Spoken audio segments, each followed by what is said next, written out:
de toutes les formes de violence faites aux femmes en ligne et surtout hors ligne. À présent, je vous invite à vous lever pour entonner ensemble la dessalinienne avec M. Emmanuel Orjula.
Fait ensemble pour bâtir une société où chaque femme, chaque petite fille, qui vit sans intérêt, sans menace, sans abus.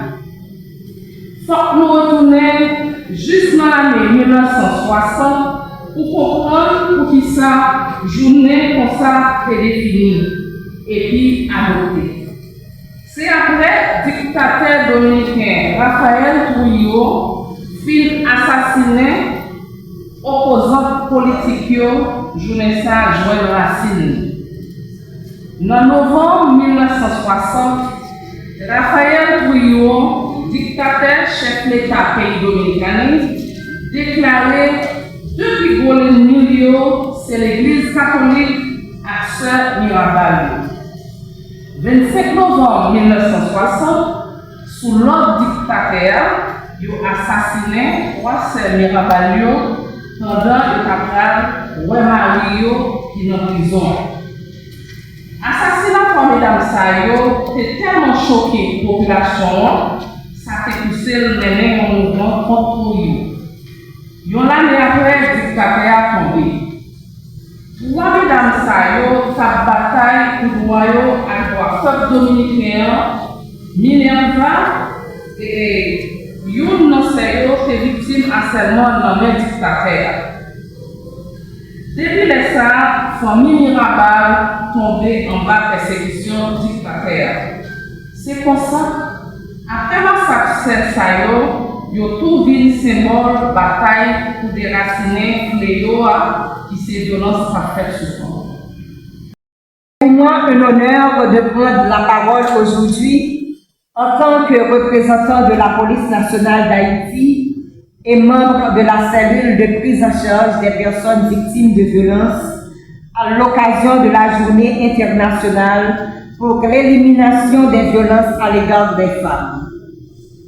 Cette date marque aussi le début des 16 jours d'activisme, une période mondiale dédiée à la sensibilisation, à la prévention et à l'action contre toutes les formes de violence basées sur le genre.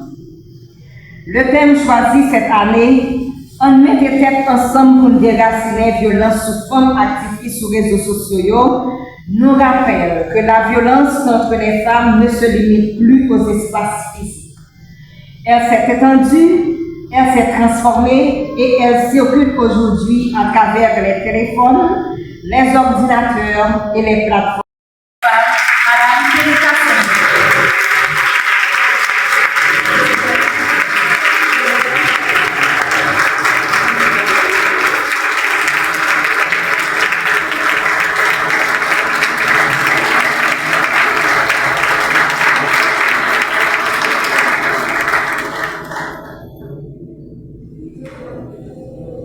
Merci, asseyez-vous.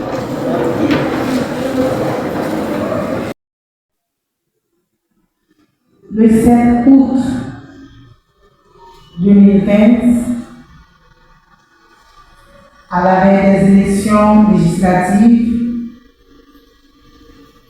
quelqu'un est venu faire feu sur ma voiture et sur ma maison. Le 6 juillet 2019, j'ai reçu une projectile sur mon bras droit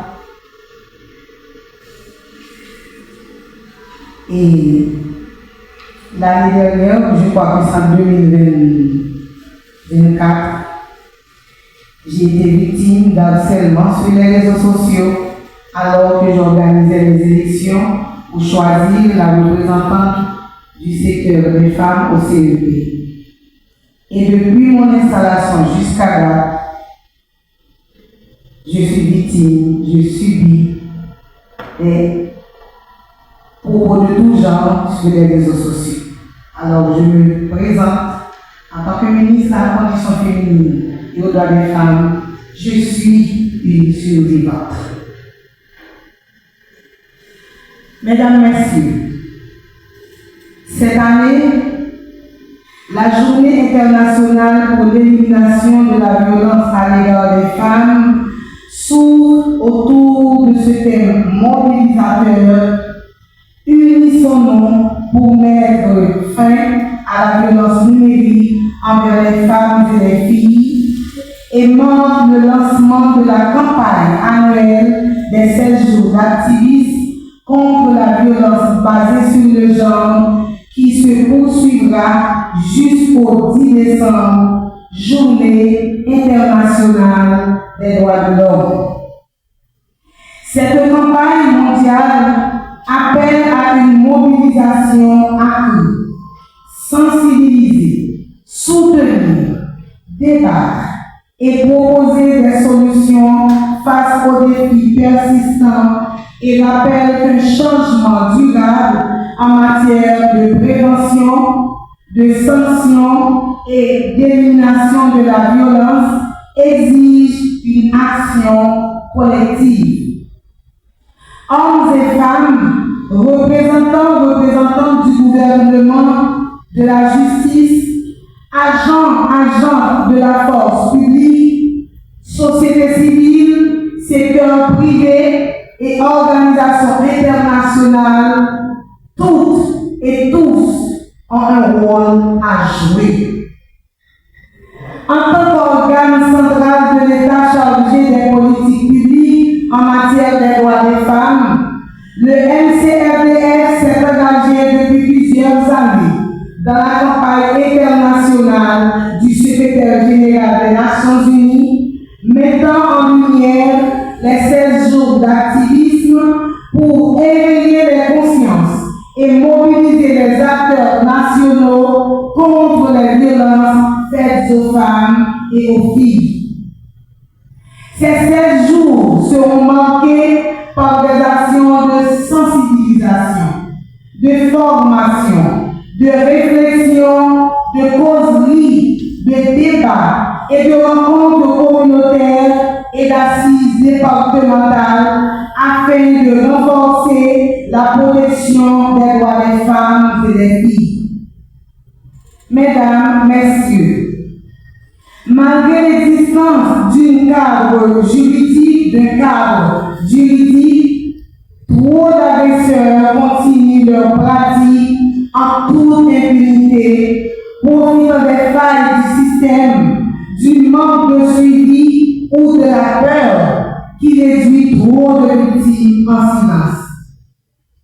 Ce n'est pas nous coupables de nos victimes, de nos survivants, c'est agresseurs, c'est bourreaux qui montrent.